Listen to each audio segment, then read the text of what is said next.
आज का हमारा जो टॉपिक है वो बेसिकली कल हमने लास्ट टाइम पढ़ा था कि टॉर्क क्या होता है।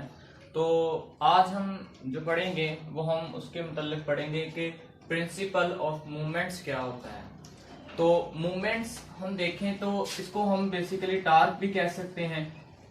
ये क्योंकि मूवमेंट्स तब जब किसी बॉडी की कोई मूवमेंट होती है तो उसके अंदर जो चीज प्रोड्यूस होती है तो वो हमारे पास टॉर्क आता है। तो इस वजह से हम इसको प्रिंसिपल ऑफ मूवमेंट्स भी कह सकते हैं या प्रिंसिपल ऑफ टॉर्क भी कह सकते हैं। तो टॉर्क हमने पढ़ा था कि टॉर्क क्या होता है, तो इसको हम फिर से एक मरतबा रीड कर लेते हैं कि द टर्निंग इफेक्ट यानी किसी भी किस्म का टर्निंग इफेक्ट जब किसी बॉडी के अंदर आता है, टर्निंग इफेक्ट ऑफ फोर्स इस कार्ड जो है वो टॉर्क हमने उसको पढ़ा था, टर्निंग इफेक्ट ऑफ फोर्स। तो इसको हमने मूवमेंट ऑफ फोर्स भी पढ़ा था या हम ये कह सकते हैं मूवमेंट्स ऑफ फोर्स। तो हम ये देखेंगे कि टॉर्क क्या है, तो इसको हम कह सकते हैं कि प्रिंसिपल ऑफ मूवमेंट्स या प्रिंसिपल ऑफ टॉर्क। तो टॉर्क हमने पढ़ लिया कि टर्निंग इफेक्ट ऑफ फोर्स को टॉर्क कहा जाता है। अब हम जो आज पढ़ेंगे कि क्या प्रिंसिपल ऑफ मूवमेंट्स क्या है और इसके अंदर हमें क्या क्या चीज रिक्वायर्ड है। तो प्रिंसिपल ऑफ मूवमेंट्स के अंदर हमें जो दो चीजें रिक्वायर्ड है, फर्स्ट हमारे पास क्लॉकवाइज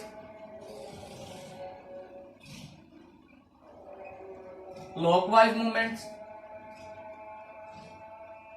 और सेकंड थिंग मेरे पास है एंटी क्लॉकवाइज मूवमेंट।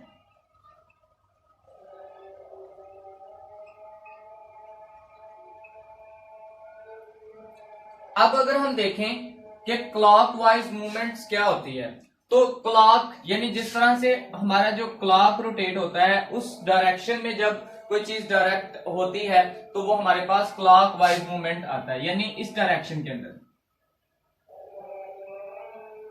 इसको हम कहते हैं कि ये हमारे पास क्लॉकवाइज मूवमेंट है। और इसी तरह इसी के ऑपोजिट जो चीज है वो हमारे पास है एंटी क्लॉकवाइज मूवमेंट। तो एंटी क्लॉकवाइज मूवमेंट इस चीज के ऑपोजिट है। ये जो मूवमेंट है ये एंटी क्लॉकवाइज मूवमेंट है और ये वाली जो मूवमेंट है वो क्लॉकवाइज मूवमेंट है। अब हम ये देखेंगे कि प्रिंसिपल ऑफ मूवमेंट्स क्या है। अगर हमने किसी चीज को बैलेंस करना है, अगर हम चाहते हैं कि अगर एक चीज कोई बैलेंस हो या वो इक्विलिब्रियम के अंदर आए, यानी अगर हम किसी चीज को बैलेंस करना चाहते हैं तो जितना आपका क्लॉकवाइज मूवमेंट लग रहा है उतना ही आपका उसका एंटी क्लॉकवाइज मूवमेंट हो, तो वो हमारे पास क्या आता है, वो हमारे पास प्रिंसिपल ऑफ मूवमेंट्स आता है। इस तरह से वो चीज क्या हो जाती है, वो चीज बैलेंस हो जाती है। यानी किसी चीज को बैलेंस करने के लिए हमें क्या चीज है, हमें पता होना चाहिए कि sum of clockwise movements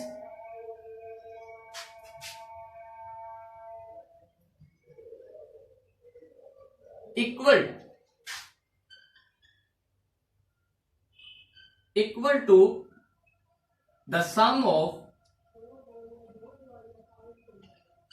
anti-clockwise movements।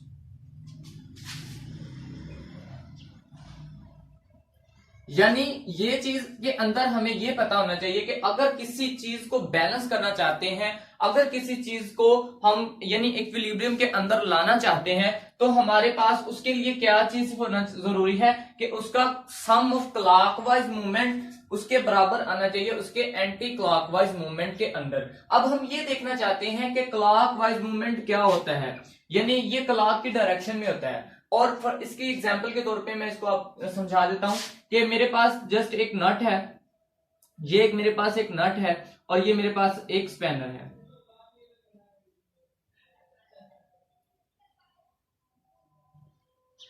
ये मेरे पास एक स्पैनर है। अब इस स्पैनर को अगर मैं क्लॉकवाइज घुमाऊंगा, यानी क्लॉकवाइज इस डायरेक्शन के अंदर घुमाऊंगा, यानी इसके ऊपर यहां से फोर्स में अप्लाई कर रहा हूं, तो ये इस डायरेक्शन में घूमेगा, यानी ये इस डायरेक्शन में रोटेट होगा। तो जाहिर सी बात है इसके अंदर क्या चीज प्रोड्यूस हो रही है, वो टार्क प्रोड्यूस हो रहा है। लेकिन जो टार्क प्रोड्यूस हो रहा है उसकी मूवमेंट क्या है, उसकी मूवमेंट जो है वो क्लॉकवाइज मूवमेंट है। यानी ये किसी चीज को हम कसने के लिए यानी टाइट करने के लिए हम यानी उसकी जो डायरेक्शन होती है उसको हम क्लॉकवाइज घुमाते हैं। यानी जब हम किसी जिस्म को या किसी बॉडी को क्लॉकवाइज डायरेक्शन में घुमाते हैं तो वो बेसिकली किसी चीज को टाइट करने के लिए घुमाया जाता है। इसी तरह अगर मैं किसी चीज को लूज करना चाहता हूं तो लूज करने के लिए मैं उसकी डायरेक्शन को इसके ऑपोजिट कर दूंगा, यानी उस डायरेक्शन को मैं उसके ऑपोजिट करके एंटी क्लॉकवाइज डायरेक्शन के अंदर उसको रोटेट करवाऊंगा। तो इस तरह से मैं उसके ऑपोजिट एक फोर्स लगाऊंगा। तो अगर मैं चाहता हूं कि मेरे तो इस तरह से इसके अंदर फिर क्या चीज प्रोड्यूस होगी, वो टार्क प्रोड्यूस होगी, लेकिन जो टार्क प्रोड्यूस हो रहा है वो उसकी डायरेक्शन जो है वो एंटी क्लॉकवाइज के अंदर है। तो एंटी क्लॉकवाइज बेसिकली किसी चीज को ढीला करने के लिए यानी लूज करने के लिए हम इस्तेमाल करते हैं। अब अगर हम देखें ये तो मैंने स्पैनर की एग्जांपल आपको दे दी। फर्ज करें इसी तरह अगर हम चाहते हैं कि कोई जिस्म इक्विलिब्रियम हो, अगर हम देखें कि किसी चीज को हम जो है वो बैलेंस करना चाहते हैं तो बैलेंस करने के लिए हमें सबसे पहले ये चीज देखनी पड़ेगी कि आया कि उसके ऊपर जो एक्शन और रिएक्शन यानी क्लॉकवाइज और एंटी क्लॉकवाइज क्या उनके बराबर हैं, यानी दोनों के जो सम हम ले रहे हैं तो क्या उनके सम जो हमारे पास बराबर हैं। लाइक ये मैंने एक टेबल लिया, इस टेबल के ऊपर जो है वो एक बुक पड़ी हुई है। फर्ज करें ये एक बुक है, इसके ऊपर पड़ी हुई है। अब इस फोर्स की यानी इस जो बुक का वजन है तो यानी वो 10 kg का वजन है। अब इसके ऊपर जो फोर्स अप्लाई हो रही है, जितना वजन होता है यानी उसके इक्वल जो है वो फोर्स अप्लाई होती है। तो इसके ऊपर जो फोर्स यानी जो नीचे की तरफ ग्रेविटेशनल फोर्स इसको मूव करवा रही है वो 10 न्यूटन फोर्स मूव करवा रही है। इसी तरह जो टेबल अपनी फोर्स लगाएगा तो वो भी उसके ऊपर कौन सी फोर्स अप्लाई करेगा, वो हमारे पास 10 न्यूटन की फोर्स अप्लाई करेगा। इस तरह से इसके ऊपर दो फोर्सेस अप्लाई हो रही हैं, एक डाउनवर्ड जो है वो फोर्स अप्लाई हो रही है और एक टेबल इसके ऊपर फोर्स अप्लाई कर रहा है वो अपवर्ड अप्लाई कर रहा है। तो इस तरह से ये दोनों फोर्सेस आपस में कैंसल आउट हो जाएंगी। तो जिस्म हमारे पास किस कंडीशन में आ जाएगा, वो जिस्म हमारे पास, वो बॉडी हमारे पास इक्विलिब्रियम की कंडीशन में आ जाएगी।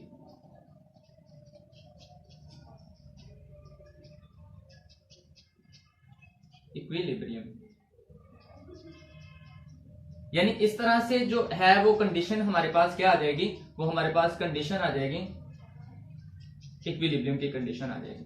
तो यानी कब कोई जिस्म जो है वो कब इक्विलिब्रियम कंडीशन में आता है, वो कब जिस्म बैलेंस में आता है, यानी किसी जिस्म को बैलेंस करने के लिए हमें उसके क्लॉकवाइज मूवमेंट और का सम और उनके एंटी क्लॉकवाइज का सम जो है वो बराबर करना है। तो इस तरह से वो जिस्म हमारे पास किस कंडीशन में आ जाएगा, वो बैलेंसिंग कंडीशन में आ जाएगा, वो हमारे पास इक्विलिब्रियम कंडीशन में आ जाएगा। तो इस तरह से हमारे पास जो प्रिंसिपल ऑफ मूवमेंट्स की डेफिनेशन है तो इसके अंदर कहा गया है कि a body is balance if the sum of clockwise movement acting on the body is equal to the sum of anti clockwise movement acting on it. यानी अगर किसी बॉडी के ऊपर, फर्ज करें ये मेरे पास बॉडी है, यानी यही मैंने आपको समझा दिया कि मैंने इसके ऊपर दो तरह के, यानी मेरे पास लाइक, फिर भी मैं आपको एक एग्जांपल से समझा देता हूं कि लाइक मेरे पास एक बॉडी है,